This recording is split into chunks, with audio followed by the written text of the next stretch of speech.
की सीरीज का नाम है न्यू जर्नी ऑनलाइन। कभी भी कोई बंदा जब कुछ नया शुरू करने जाता है अपनी जिंदगी में, तो उस समय उसको किस तरीके के डिसीजन लेने चाहिए, वहां पर हम बात करेंगे और किन किन बातों का ध्यान देना चाहिए, उन सब चीजों के बारे में बात करेंगे और आगे देखेंगे कि हमको क्या उस समय सोचना चाहिए, हमारे मन में क्या क्या ख्याल आते हैं, तो वो टाइम में हमको कौन सा वाला आपका डिसीजन सही है, उसको सिलेक्शन करने के लिए क्या क्या उसको जो है विशेषता में ध्यान देना है। तो हमारा जो मेन जर्नी है कि जब हम सबसे बड़ा कंफ्यूज क्यों होते हैं, कहां पर होते हैं और किस किस वजह से होते हैं, इन सारी बातों पर आगे हम डिस्कशन करेंगे। तो सबसे पहले हम कहां पर होते हैं, पहली क्लास से 10वीं क्लास तक हमें कोई दिक्कत नहीं होता, एडमिशन ले लेते हैं, धीरे धीरे धीरे धीरे धीरे धीरे हम अपने गार्जियंस के गाइडलाइंस में चलते चले जाते हैं। अब जब 10th में आते हैं तो 10th में हमें थोड़ा कंफ्यूजन होता है कि हम कौन सा ले, मैथ्स ले, साइंस ले, आर्ट्स ले, तो ये हमें थोड़ा सा डाउट हो जाता है। वहां पर हमने जब सेलेक्ट कर लिया अपना सब्जेक्ट, फिर हम जब 12th तक पढ़ते हैं तो 12th तक हमें कोई दिक्कत नहीं है। अब फिर हम 12th में कंफ्यूज होते हैं, अब हमें आगे क्या करना है, ग्रेजुएशन करना है या टेक्निकल में जाना है। तो ग्रेजुएशन में करना है तो कौन सा ग्रेजुएशन करना है, टेक्निकल में जाना है तो कौन सी टेक्निकल डिग्री लेनी है। अब अगर हमने सिलेक्शन कर लिया ग्रेजुएशन में जाना है, कौन कौन सी यूनिवर्सिटीज में जाना है, गवर्नमेंट में जाना है, प्राइवेट में जाना है, और टेक्निकल में जाना है तो कौन सी यूनिवर्सिटी को चूज करना है, टेक्निकल में भी कौन सा कोर्स चूज करना है, क्योंकि कई सारे कोर्स होते हैं। तो हर एक कोर्स के अपने अपने जो है कि फायदे हैं और उसके आगे आपको अपॉर्चुनिटी मिलती जाती है। अगर अब हमने वहां भी चूज कर लिया, अब वो चूज करने के बाद हमको जो है कि आगे क्या करना। अब देखिए, एक सामान्य मिडिल क्लास का जो बंदा होता है वो ये सोचता है कि अगर हमने ग्रेजुएशन कर लिया तो हमें जॉब मिलनी चाहिए, धीरे से हमारा खुद का खर्च, थोड़ा बहुत घर का खर्च चलना चाहिए।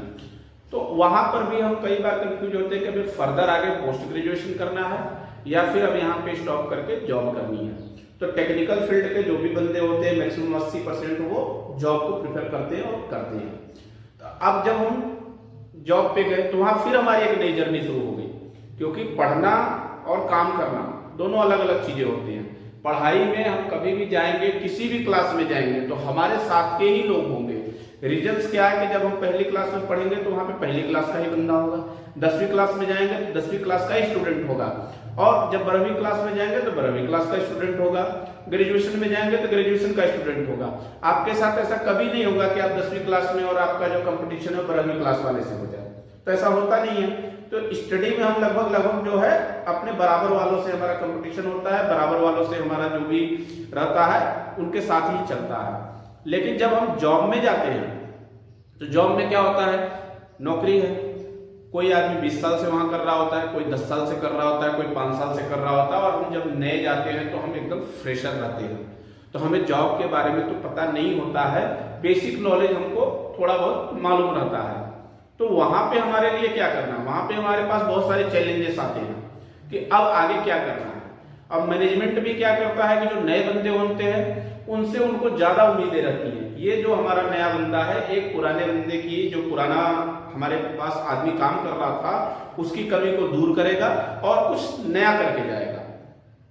तो मैनेजमेंट की जो है हमारे साथ उम्मीदें रहती हैं, और हम वहां जब पहुंचते हैं फील्ड में तो कॉलेज और फील्ड का जो हालात है एकदम जमीन और आसमान का अंतर होता है।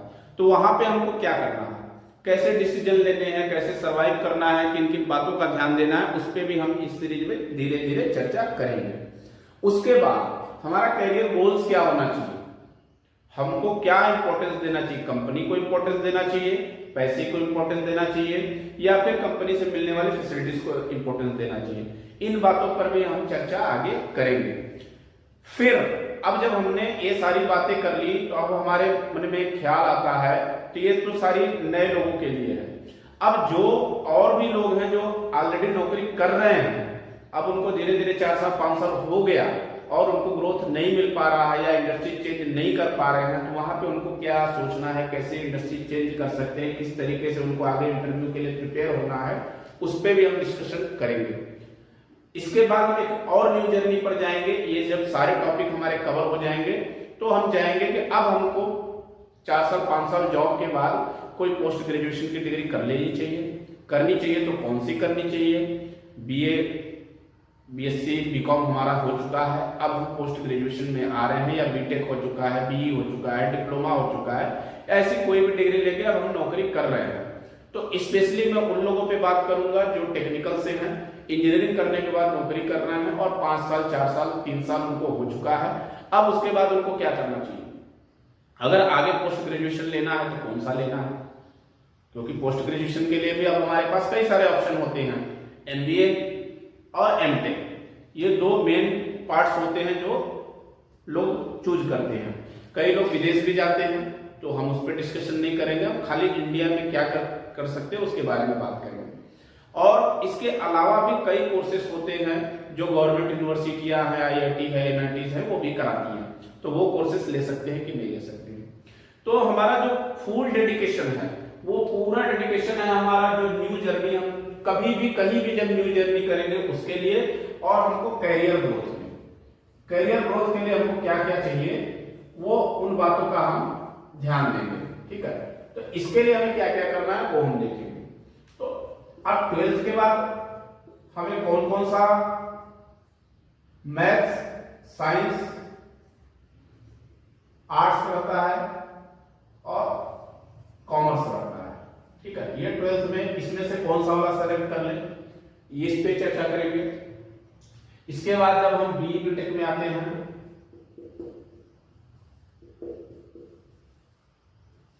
तो यहां पे भी हमारे पास कई सारी ब्रांचेस हो जाती हैं।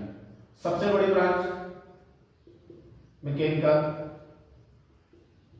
इलेक्ट्रिकल, इलेक्ट्रॉनिक्स,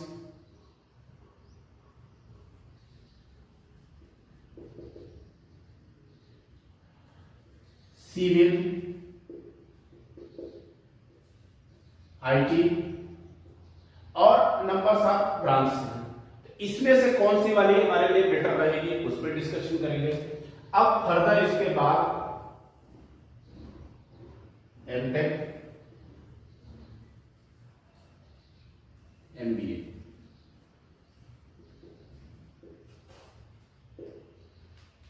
इसमें हम किस लिए जाएंगे तो हमको ज्यादा प्रॉफिट होगा, कितने सालों बाद जाना चाहिए, कब हमको स्विच करना चाहिए, इन सारी चीजों पे हम डिस्कशन करने वाले हैं। तो जो भी लोग इस पे इंटरेस्टेड हो, उनके क्वेरीज हो, क्वेश्चंस हो या सोचना हो, कुछ भी उनका डाउट्स है, वो हमारे चैनल को फॉलो करें और अपने क्वेश्चन को कमेंट बॉक्स में डालें। हम आगे उनके बारे में जो है आगे बताएंगे और ये हमारी सीरीज शुरू होगी। उसके बाद हम एक मेन इंपोर्टेंस और शुरू करने वाले हैं जो मध्य प्रदेश में बंदे पढ़ रहे हैं, एमपी में।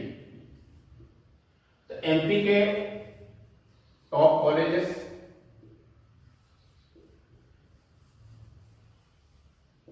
कौन कौन से हैं, दोनों चीजों के लिए, एमटेक के लिए भी, एमबीए के लिए भी और बीटेक के लिए भी, इनके लिए हम डिस्कशन करेंगे। इसका प्रोसेस क्या होता है, कैसे एडमिशन होता है और किस तरीके से हम एडमिशन लेकर के अपने जो है फीस को भी कम कर सकते हैं। कई बार क्या होता है, अनजाने में आते हैं और हम हाई पेइंग फीस कर देते हैं और साल भर बाद पता चलता है कि हमारे तो दोस्त की फीस हमसे कम है, तो फिर पूरे 4 साल हम कुछ नहीं कर पाते। तो उस पर भी हम डिस्कशन करेंगे, क्योंकि जितनी आप इंडस्ट्रीज में जाओगे उतने ज्यादा आपको कंफ्यूजन क्रिएट होंगे, क्योंकि आप उन चीजों को फर्स्ट टाइम कर रहे होंगे। तो जो भी स्पेशली मध्य प्रदेश का बंदा है उसके लिए ये स्पेशल सीरीज रहेगी। बाकी तो सबके लिए कॉमन है, हर चीज हम बताएंगे, लेकिन जो कॉलेजेस के बारे में, कौन कौन से कॉलेज में कैसे एडमिशन होता है और उसका क्या ग्रेड है, किस तरीके से आपको देख करके एडमिशन लेना है, उसके बारे में हम आगे और डिस्कशन करने वाले हैं। तो यहीं पर मैं इस वीडियो को बंद करूंगा और आगे सीरीज हम शुरू करेंगे धीरे धीरे। आपका कोई भी क्वेश्चन है, कोई भी क्वेरी है, अगर आप इंटरेस्टेड हैं तो आप इसमें लाइक कमेंट्स करिए और अपनी क्वेरीज को डालिए। धीरे धीरे सीरीज हम शुरू करने वाले हैं। मेन और एक एमबीए में 2 सब्जेक्ट हम आगे जाएंगे, जो पूरे सब्जेक्ट को मैं आगे डिस्क्राइब करने वाला हूं। बीई बीटेक में मैकेनिकल को पूरे 4 साल के मैकेनिकल में क्या इंपॉर्टेंट है वो मैं बताऊंगा। उसके बाद अगर कोई मैकेनिकल का बंदा है, उसको पूरे 4 साल में किसी सेमेस्टर में किसी तरीके की कोई भी दिक्कत आ रही है तो वो मुझसे कांटेक्ट कर सकता है। मैं उसको शॉर्टकट ट्रिक बताऊंगा जिससे वो आराम से पास भी हो सकता है। और अगर इंडस्ट्रीज में भी कोई बंदा फंसा हुआ है, मैकेनिकल से रिलेटेड उसकी कोई क्वेरीज है, तो वो भी मुझे बता सकता है, मैं उसको स्पेशली इस पे बताऊंगा। दूसरा, एमबीए में हम जो है 2 सब्जेक्ट के बारे में डिस्कशन करेंगे, एक एचआर, एक ऑपरेशन मैनेजमेंट, ओआर। कहीं कहीं पर इसको प्रोडक्शन मैनेजमेंट भी बोलते हैं, तो कंफ्यूज नहीं होना है, ठीक है। इन दोनों के बारे में हम डिस्कशन करेंगे, क्योंकि एचआर जो है सबकी जिंदगी में जरूरी चीज है। हम स्टडी करें नहीं करें, हमें पता होना चाहिए। दूसरा, ऑपरेशन मैनेजमेंट, आप जब भी कभी जिंदगी में हो, घर में हो, बाहर में हो, इंडस्ट्री में हो, हर जगह आपको काम आने वाली चीज है।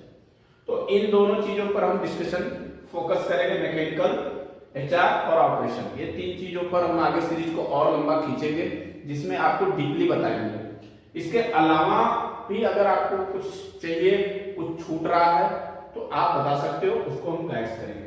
तो टोटल में मतलब ये बताना चाहता हूं कि हमारी जो सीरीज है ये कोई छोटी मोटी सीरीज नहीं है, ये प्रॉपर आपको विद एक्सपीरियंस स्टार्टिंग से लेकर के लास्ट तक कौन कौन से चैलेंजेस को हम फेस करते हैं सबके लिए है। जो बंदा आज 12th से स्टार्ट कर रहा है, आगे 4 साल 5 साल की जर्नी करना चाहता है वो, जो 4 साल की जर्नी कर चुका है, इंडस्ट्री में आया वो, और जो बंदा इन चीजों में फंसा हुआ है, ये करूं कि ये करूं, ये करूं तो किससे करूं, कौन से कॉलेज से करूं, कौन से ट्रेड से करूं, और उससे मुझे कौन कौन से प्रॉफिट्स हो सकते हैं उसके लिए। क्योंकि सभी लोग जो है अगर स्टडी करते हैं तो उनका एक एम होता है जॉब करना या बिजनेस करना, मिला के अल्टीमेट टारगेट है इनकम। इनकम या तो आपकी जॉब से आ जाए या तो बिजनेस से आ जाए, इन दोनों के लिए आपको नॉलेज की जरूरत पड़ेगी ही पड़ेगी। तो उसके लिए हम आगे डिस्कस करेंगे। Thank you.